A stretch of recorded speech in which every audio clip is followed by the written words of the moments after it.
मैं सबसे पहले जो मुझसे मुझसे मेरे इस गुफ्तगू से पहले करारदाद पेश हुई, स्टेज के ऊपर कश्मीरियों की लाइन लगी हुई है, तो मैं सोचता हूँ कि कश्मीर पे पहले सबसे पहले बात करूँ।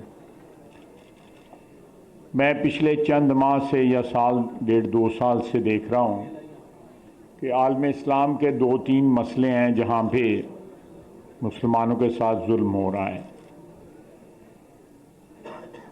कश्मीर और फ़लस्तीन के ऊपर जो जुल्म है उसकी दास्तान तकरीबन जो है वो पैरेलल चल रही है। वक्त भी वही है, साल भी वही हैं, दहाइयाँ भी वही हैं और जुल्म की नौइयत भी वही है। तीसरी जो जहाँ पे मुसलमानों के साथ जुल्म हो रहा है वो रोहिंग्या हमारे भाई हैं।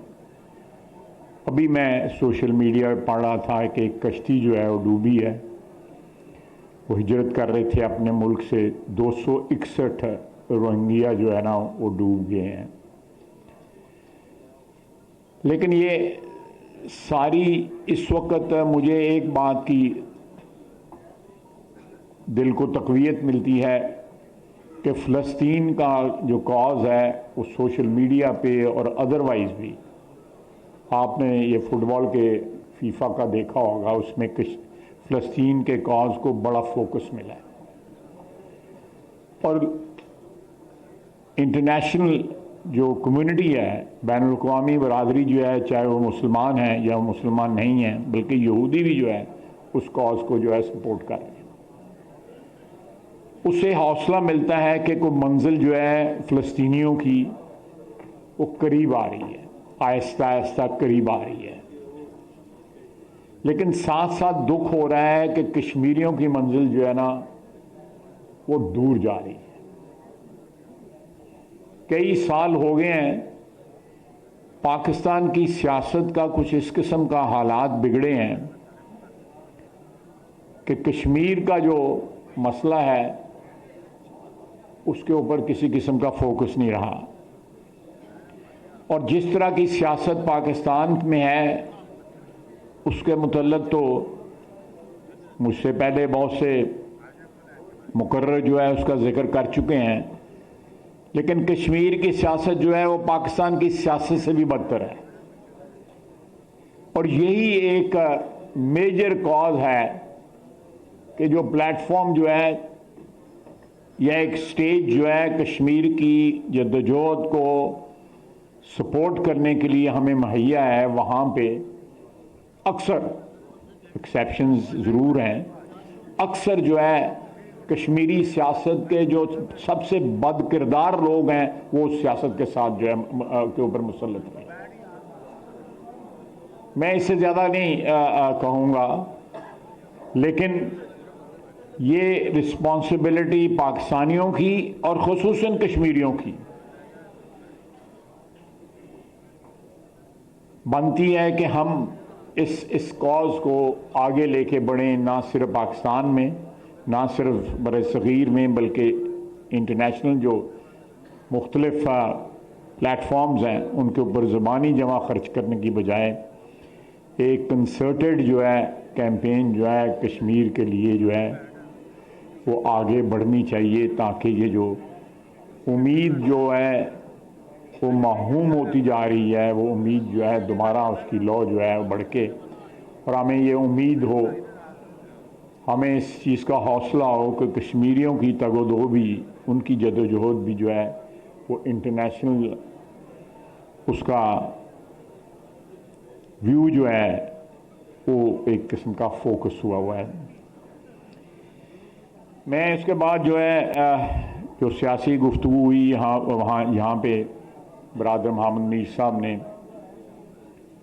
जो ज़िक्र अज़कार किया उसकी तरफ आता हूँ।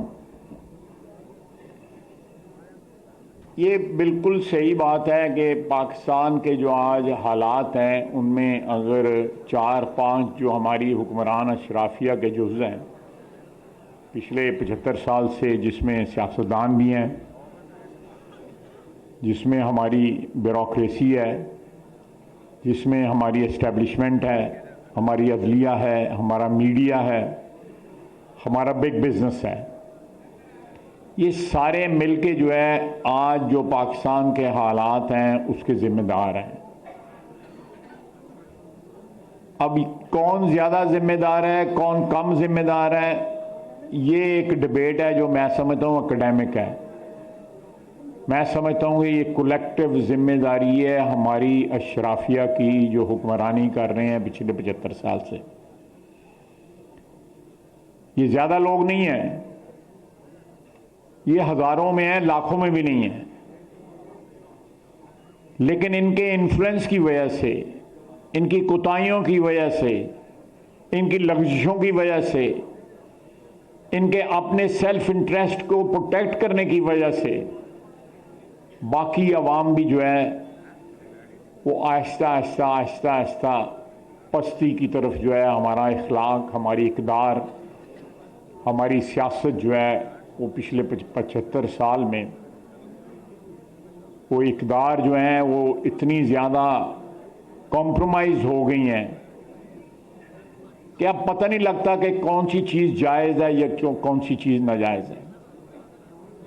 अब देखिए, मैं सोच रहा था वहां पे बैठ के कि पैसे ज़कात के लिए लिए गए वो सियासी पार्टी के फंड में डाल दिए गए। जो वूटन क्रिकेट क्लब के पैसे थे वो ज़कात के लिए थे, वो ये मैं इलेक्शन कमीशन के रिकॉर्ड की बात कर रहा हूं, उसको सियासत में डाल दिए गए, पार्टी में डाल दिए गए। नहीं, पूरी गल सुन लो फिर शेम कही हो। उसके बाद उसमें से 70 लाख रुपया एक खातून को दे दिया गया। क्यों दिया गया? बाकी जड़ा है तुम सोशल मीडिया के उत्ते ऑडियो सुन लो, वीडियो सुन लो।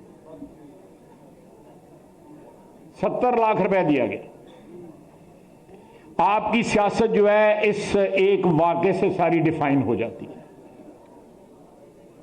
5 चेक दिए गए, मीर साहब 5 चेक दिए गए। ये शख्स जो है कोई काम भी जो है किसी और अपने माल पे नहीं करता, सारा काम जो है लोगों के माल पे करता है। सियाना नहीं चवले गए, सियाने दे बड़े बड़े लोग बैठे हैं, अभी सियाने ही बैठे थे ने सारे, चवले गए।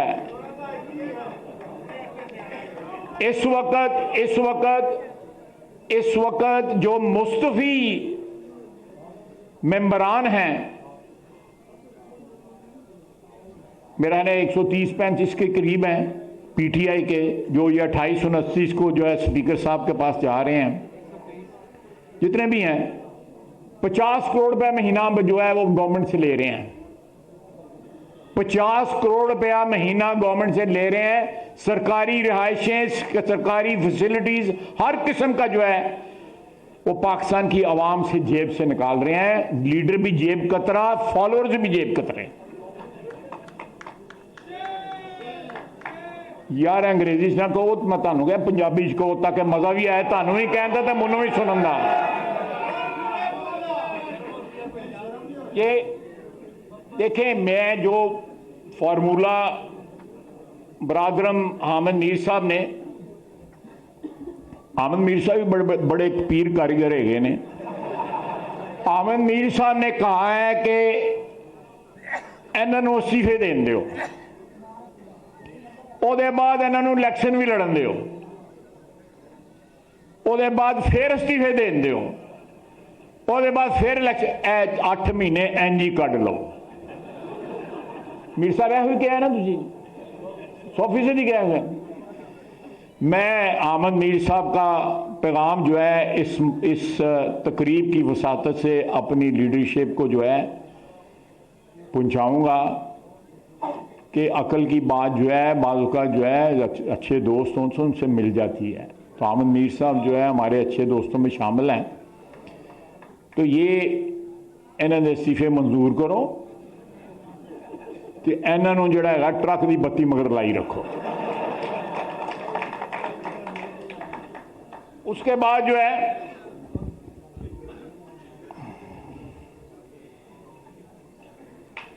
इतने स्कैंडल हैं कि बंदा भूल जाता है। ये जो बात की है ना अहमद मीर साहब ने कि क्यों 2018 में जो है मजबूरी बनी कि इक्तदार में इसको लाया जाए, ये एक मॉडल था जो लेबॉर्टरी के अंदर पड़ा हुआ था और आखिरी वक्त तक ये कोशिश की गई कि इसको लॉन्च ना किया जाए। इसकी बजाय जो है जो उस वक्त के हुक्मरान थे यानी जो हम लोग थे, हमारे साथ जो है किसी किस्म की कोई अरेंजमेंट हो जाए, कोई मुकमका हो जाए। लेकिन जिस तरह अहमद मीर साहब ने बताया कि शहबाज शरीफ अपने असूलों पे खड़ा रहा, अपने भाई अपनी पार्टी के साथ जो उसकी वफादारी थी उसने निभाई।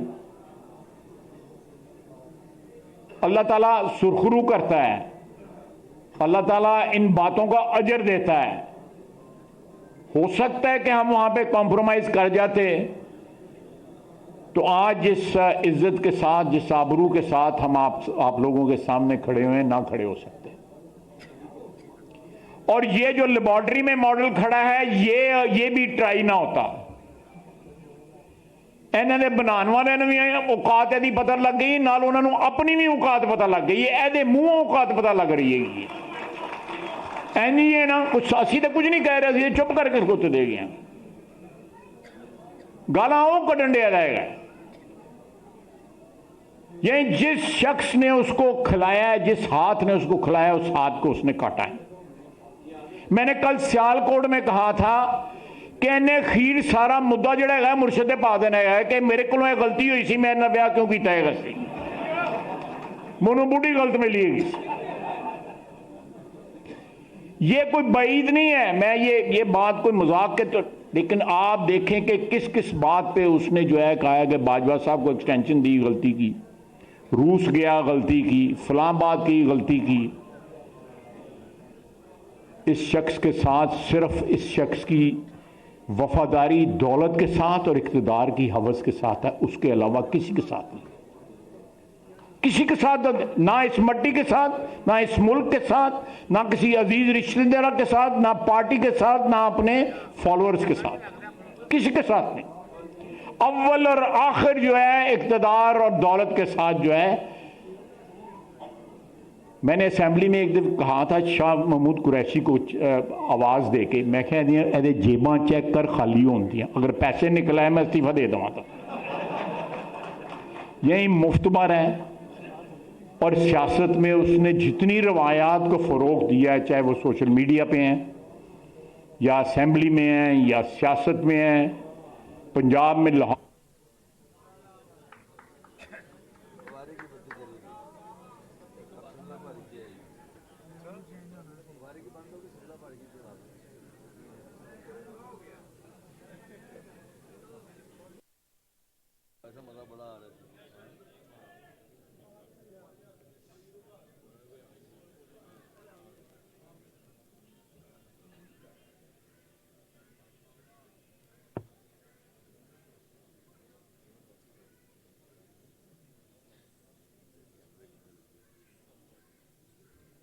देखें, ये मैं आपकी खिदमत में अर्ज कर रहा था जब लाइट गई है उससे पहले कि ये शख्स जो है, जो इस वक्त क्राइसिस क्रिएट हुई है, अगर ये कमिटेड है इस्तीफे देने के लिए तो पंजाब में चलो रौला पड़ गया, आप वहां केपी में ही इस्तीफे दे दें। क्यों नहीं देता वहां पे केपी की असेंबली? वहां पे तो कोई रुकावट नहीं है ना, वहां पे कोई परवेज लाई है ना, कोई और रुकावट है। अपना चीफ मिनिस्टर है, उसको खाली करो जी, घर जाओ।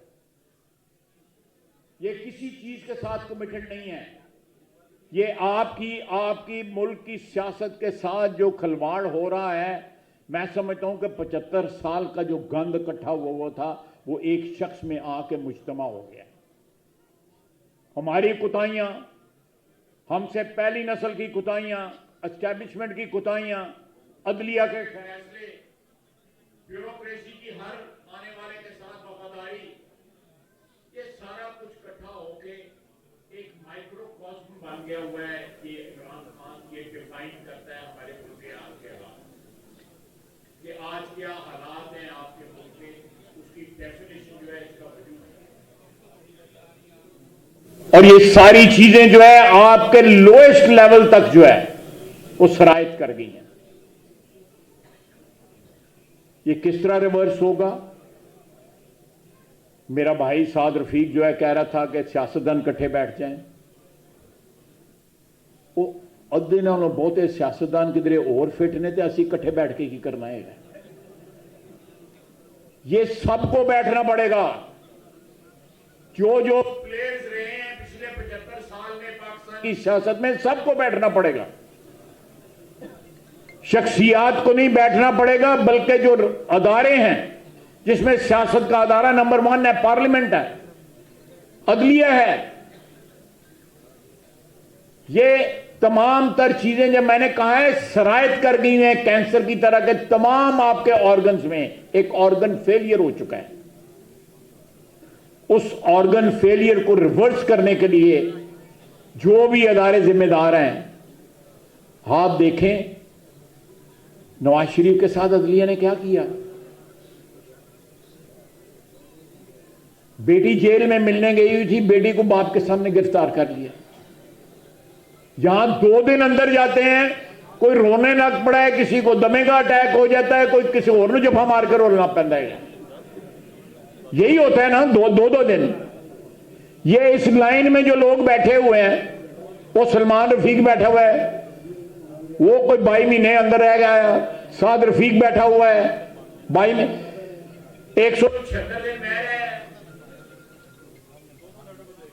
पूरी क्यादत जो है पीएमएलएन की, वो सारी की सारी जेलों में हो।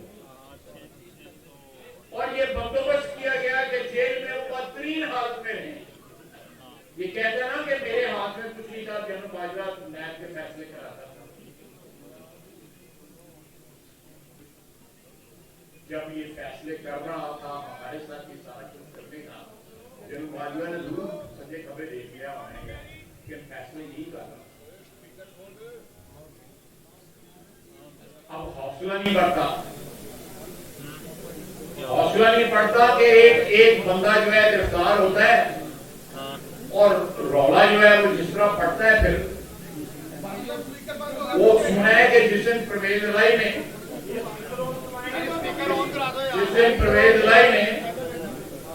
उसका डी नोटिफाई हुआ, तो एक बंदा जो है वीआईपी वार्ड में जो है सर्विस हॉस्पिटल से भाग गया, और जिसे बाहर हो गया उसे फिर वापस आ गया। ये हालात हैं इनके। इस सारे मसले का ब्लैकमेल होके हमने इलेक्शन नहीं करना, कभी तौर पर नहीं करना। हमें 5 साल का ये इलेक्शन है। इनकी टर्म जो है आज से 1 साल कबल खत्म हो गई थी, बाकी टर्म को भी होगी वक्त के ऊपर। कोई ब्लैकमेलिंग के हम उसमें नहीं आएंगे। हम चाहते, और मेरी ये जाती राय थी, अब हमने पॉलिटिकल कैपिटल अपना लूज किया है। हमने पिछले 8 महीने में अपने पॉलिटिकल कैपिटल लूज किया है। कानून और आइन हमें देता है कि हम आने वाले जो आइन डिफाइन करता है उसके ऊपर, ताकि अगर रिकवरी होनी है पॉलिटिकल कैपिटल की, हम इस मुल्क की और साथ साथ जो है आहिस्ता आहिस्ता जो इसका चेहरा जो है सामने आ रहा है, जो इसके सारे जो है, जब लोगों के ऐपों की बात करता था, तो मैं किसी के ऐपों की बात करता हूँ तो मैं पहले अपना जो है डिमांड जो है अपना अंदर जो है टटोल लेता हूँ। ख्वाजा आजम सुनाने के मतलब ये बात करने लगे उसे मैं अल्लाह ताला से माफी मांगता हूं। बिल्कुल सही बात है कि कुरान में जो है हुक्म है कि आप लोगों के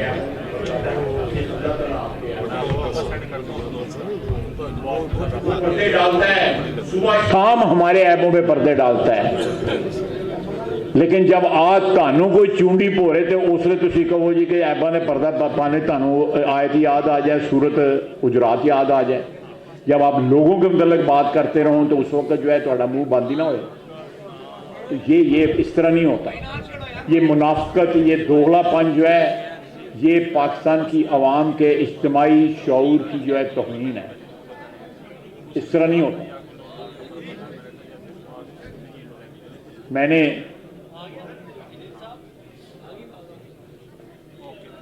जाना भी है, मैंने इस्लामाबाद जाना है। मैं ज़्यादा लंबी आपसे बात नहीं करना चाहता क्योंकि आजकल धुंध भी है और सारा सिलसिला जो है फ्लाइटों का भी और सड़कों का भी। लेकिन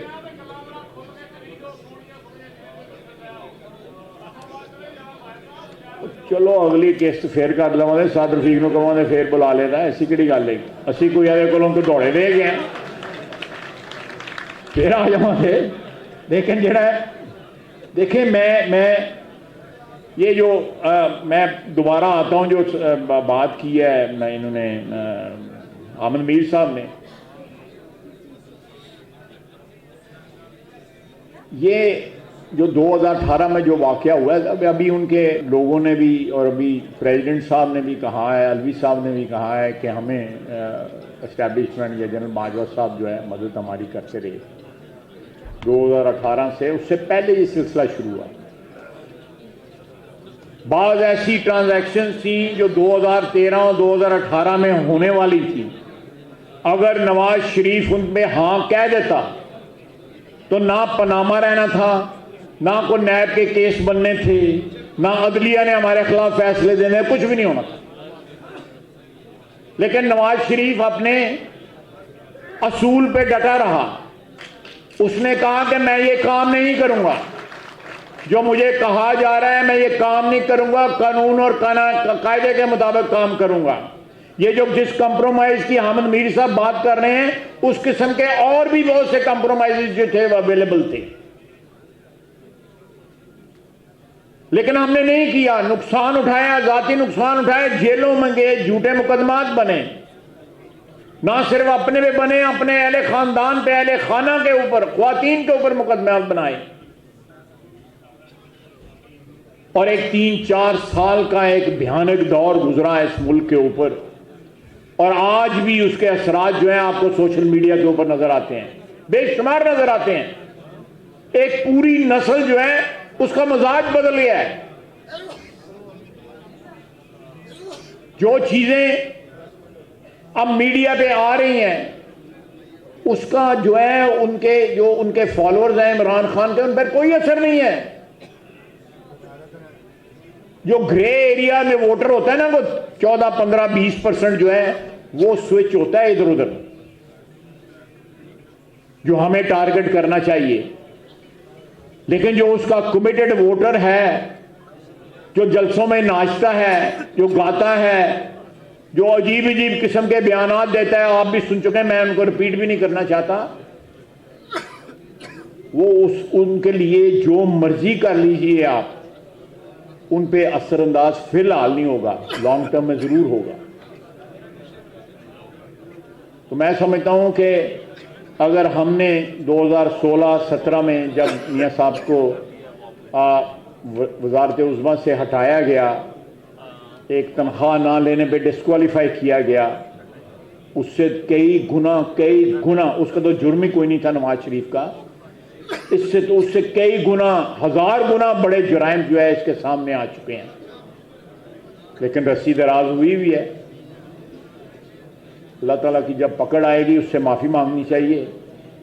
तो फिर रस्सियाँ दराज नहीं रहती, फिर रस्सियाँ छोटी हो जाती हैं और पता नहीं कहाँ फिर रस्सियाँ पहुँच जाती हैं। मैं आपसे इजाज़त चाहूँगा। मैं एक दफ़ा फिर अपने दोनों भाइयों की जो है वो उनका शुक्रगुजार हूँ, उन्होंने मुझे इज़्ज़त बख्शी। मैं सरदार अतीक साहब का भी शुक्रगुजार हूँ तो यहाँ तशरीफ़ रखते हैं। राना मशहूर साहब का भी शुक्रगुजार हूँ। सरदार साहब चले गए हुए हैं, मेरा याद साहब, बरादर मोहतरम हामिद मीर साहब भी चले गए हुए हैं। अल्लाह ताला आप सबको खुश रखे, वतन अजीज़ की खैर करे, इसकी खैर मांगें, इस मट्टी की खैर मांगें। वमा अलैना इल्लल बलाग। आप सबका बहुत शुक्रिया आने का और बड़े डिसिप्लिन के साथ